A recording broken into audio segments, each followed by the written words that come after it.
बिस्मिल्लाहिर्रहमानिर्रहीम सल्लल्लाहु ताला अला मुहम्मद व अला आलिहि व सहबिहि व बारिक वसल्लम। स्टूडेंट्स, उम्मीद आप खैरियत से होंगे। बहुत सारे स्टूडेंट्स मुसलसल इस चीज़ के इंतज़ार में थे कि हमारा जो इनकम टैक्स का न्यूमेरिकल है उसकी वीडियो जो है वो मज़ीद जो है वो अपलोड की जाए। काफ़ी सारे स्टूडेंट्स के कमेंट्स और इस हवाले से मैसेजेस भी हैं। तो जनाब उसी सिलसिले का हम दोबारा से एक बार फिर से जोड़ रहे हैं।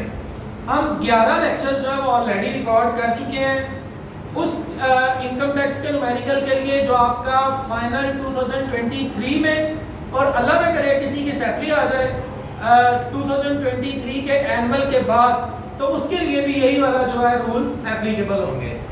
तो क्योंकि रिकॉर्ड आज हो रहा है इसलिए फिर सैपली वालों को भी आज ही जो है वो बता रहे हैं कि जनाब आपके लिए भी यही रूल्स होंगे। तो पहले आप 11 लेक्चर्स को अच्छे से देख लें, उसके बाद आप इस लेक्चर के ऊपर आए। हमने अब तक जो किया है उसका थोड़ा सा अगर रिव्यू करें तो हमने इनकम फ्रॉम सैलरी के रूल्स को जो है वो अच्छे से पढ़ा। उन रूल्स को हमने वन बाय वन जो है वो डिस्कस किया और आप लोगों ने उसके नोट्स भी बना लिए। उसके बाद हमने इनकम फ्रॉम प्रॉपर्टी के रूल्स को जो है वो डिस्कस किया और उसका एक न्यूमेरिकल छोटा सा कर लिया।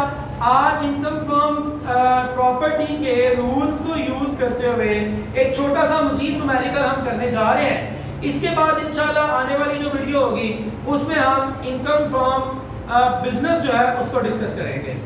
तो इंशाल्लाह गाहे बगाहे ये वीडियोस आती रहेंगी।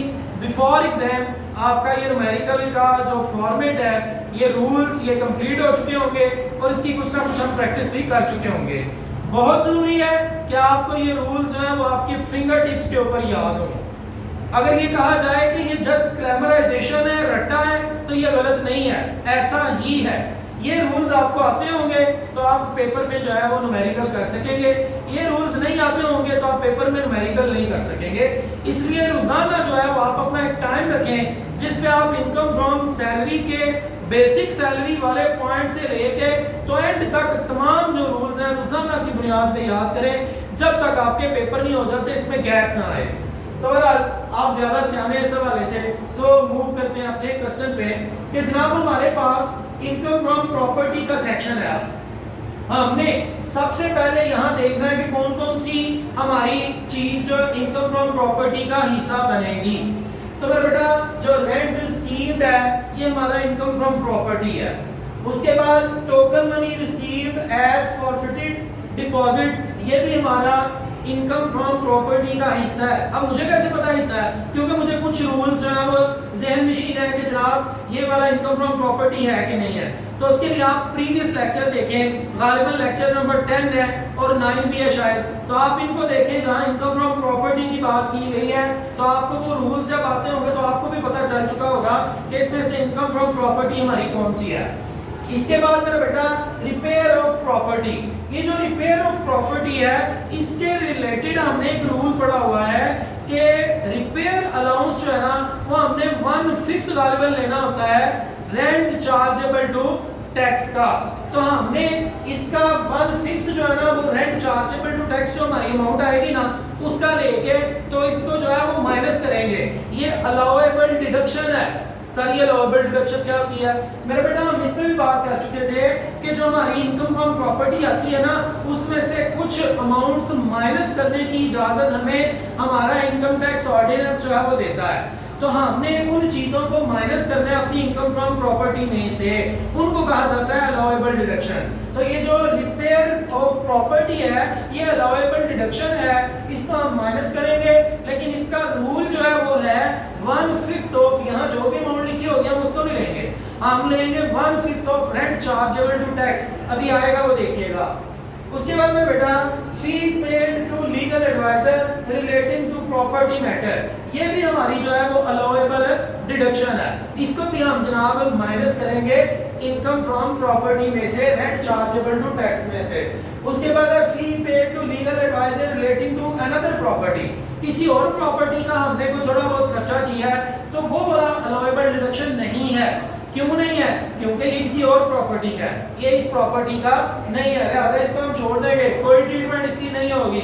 सो ये बात याद रखें कि न्यूमेरिकल में आने वाले हर एक पॉइंट की ट्रीटमेंट हो ऐसा जरूरी नहीं है। कुछ चीजें जो है वो अलाउएबल डिडक्शन में आएंगी, लिहाजा उनको हम ट्रीट नहीं करेंगे। नेक्स्ट मेरा बेटा, property tax paid by tenant. मेरा बेटा इसके रिलेटेड जो है वो रूल है, वो रूल ये है कि आपके हिस्से का खर्चा कोई भी आपका किराएदार अगर करे तो वो आपकी इनकम फ्रॉम प्रॉपर्टी का हिस्सा होता है। एक इसकी दूसरी ट्रीटमेंट भी है, दूसरी ट्रीटमेंट है जाके अलाउएबल डिडक्शन में। अलाउएबल डिडक्शन में अगर आप इसकी दूसरी ट्रीटमेंट रूल्स निकाल के देखें तो जनाब उसमें मैंने आपको बताया था कि हमारा किसी भी किस्म का एक्सपेंस जो ऑलरेडी पे किया जा चुका है हमारी किराएदार की तरफ से, हमने उसको पे नहीं किया तो वो जो है वो माइनस होगा जाके अलाउएबल डिडक्शन में से। तो ये भी जब करवाऊंगा तो बताऊंगा। मतलब ये है कि जो property tax paid by tenant है ना, इसको एक बार तो हम अपनी इनकम फ्रॉम प्रॉपर्टी के अंदर जो है वो ऐड करेंगे और दूसरी मरतबा इस 8000 रुपीस को अलाउएबल डिडक्शन के नाम से जनाब हम जो है वो माइनस नहीं करेंगे रेंट चार्जेबल टू टैक्स में से। उसके बाद है वाटर चार्जेस। वाटर चार्जेस जो है वो पहले अलाउएबल डिडक्शन हुआ करती थी, लेकिन अब ये अलाउएबल डिडक्शन नहीं है, इसको हम ट्रीट नहीं करेंगे। रेंट कलेक्शन चार्जेस ये अलाउएबल डिडक्शन है, इसको हम जो है वो माइनस करेंगे, लेकिन इसके रिलेटेड भी एक रूल है और वो रूल ये है जनाब, आप रेंट चार्जेबल टू टैक्स का 4% लेंगे वो लिखें और साथ में ये वाली जो अमाउंट है ये लिखें। इन दोनों में से जो कम होगा वो जो है वो आपका अलाउएबल डिडक्शन होगा, वो हम माइनस कर सकेंगे। तो देखिएगा जनाब हम इसको जो है वो किस तरह करते हैं। लेकिन जी स्टूडेंट्स आप जरा मुझे सॉल्व करवाइएगा। तो सबसे पहले हम लिखने जा रहे हैं जी रेंट रिसीव्ड। रेंट रिसीव्ड कितना जी? 6 लाख। फिर हमने इसमें ऐड करना है, हमने इसमें ऐड करना है हर वो चीज जो हमारी इनकम फ्रॉम प्रॉपर्टी का हिस्सा है। और वो एक दो चीज नहीं है, वो 5-7 चीजें हैं, वो आपको रूल्स जो है वो देखने होंगे, वहां से आपको पता चलेगा। ये वाली जो हमने टोकन मनी रिसीव की होती है ये भी हमारी इनकम फ्रॉम प्रॉपर्टी का हिस्सा होती है। Add token money, 1 lakh token money 1 lakh. उसके बाद में बेटा हमने इसमें मजीद ऐड करना है ये property tax paid by tenant. हमारे किराएदार ने जो वो दिया है टैक्स हमारे हिस्से का, तो वो जो है वो हमारा इनकम फ्रॉम प्रॉपर्टी होता है। क्योंकि अगर हमने वो पे नहीं किया, हमारे किराएदार ने पे किया है, तो वो पैसे बच गए हैं ना, लिहाजा वो हमारी आमदनी का हिस्सा बन गए हैं, इसलिए यहाँ पर ऐड होंगे। Add property tax paid by tenant. बेटा स्पेलिंग जो है वो आप लोग पूरे लिखिएगा, कोई भी शॉर्ट स्पेलिंग मत लिखें जी। 8000। अब आप इनको कर लें टोटल 7 लाख 8,000। 7 लाख 8,000। ये है आपका rent chargeable to tax. Chargeable to tax इसको RTC भी कहते हैं, रेंट चार्जेबल टू टैक्स। अब इसमें से कुछ चीजें हमें माइनस करने की इजाजत देता है हमारा इनकम टैक्स ऑर्डिनेंस, उसको हम कहते हैं अलाउएबल डिडक्शंस। यहां लिखेंगे लेस अलाउएबल डिडक्शन कि क्या क्या चीज हमें डिडक्ट करने की यहां इजाजत है।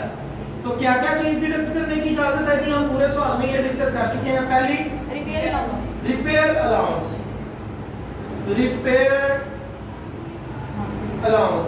रिपेयर अलाउंस के मुतालिक मेरा बेटा मैंने आपको बताया कि यहाँ जो भी बोला होगा उसने रिपेयर अलाउंस को नहीं लेना, बल्कि हमने लेना है 1/5 किसका?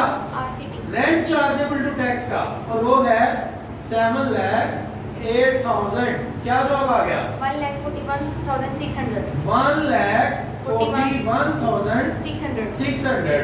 तो ये हम यहाँ पर सारी कैलकुलेट करके बाद में यहाँ से लाके माइनस करेंगे जी मेरा बेटा। दूसरे नंबर पे फी पे टू लीगल एडवाइजर। फी पे टू लीगल एडवाइजर, और वो वाली जो हमारी मौजूदा प्रॉपर्टी से रिलेटेड है, ये वाली रिलेटिंग टू प्रॉपर्टी मैटर्स, मौजूदा जो अनदर है वो नहीं लेनी। तो हम लिखेंगे फी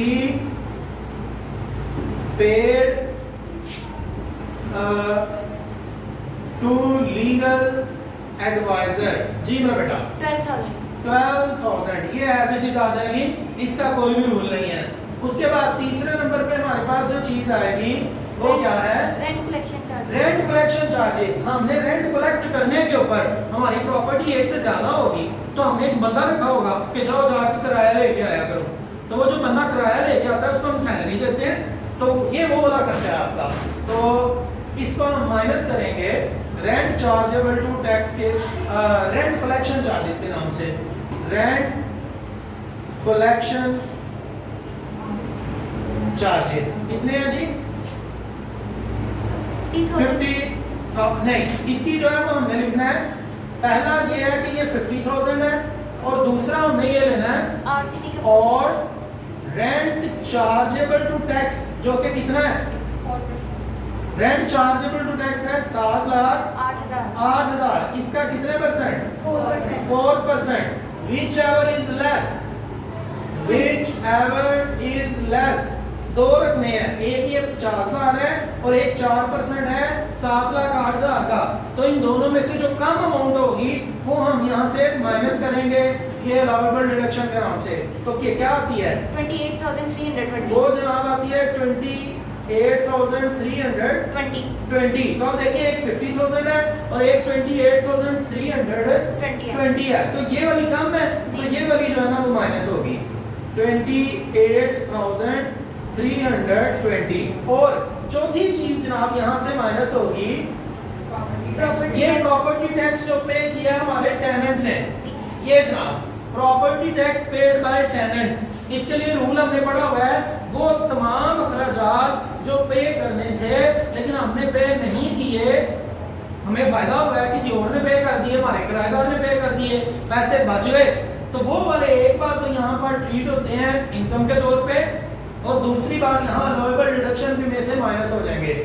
less rent tax paid by tenant, tax paid by tenant जी मेरा बेटा 8,000। तो अब आपके पास टोटल 3-4 अमाउंट्स हैं, 1 2 3 और 4, इन चारों को आप करें प्लस और आगे यहाँ से माइनस करें। बोले जी 1,89,920। तो इसमें से ये माइनस कर दें तो ये है जी आपका taxable income from property. Taxable income from property बोले 5,18,080। 5,18,080। 5,18,000 दुरुस्त है? एक मिनट 518,080 जी 5,18,080 ये जनाब हमारी आई है income taxable income from property. तो ये मेरे बेटा रूल्स थे जिनकी हमने जो है वो एप्लीकेशन दोबारा से एक बार सीखी। इंशाल्लाह आने वाली क्लास में हम जो है वो इनकम फ्रॉम उसकी बिजनेस की डिस्कशन करेंगे। Keep watching Aftab बतरियो।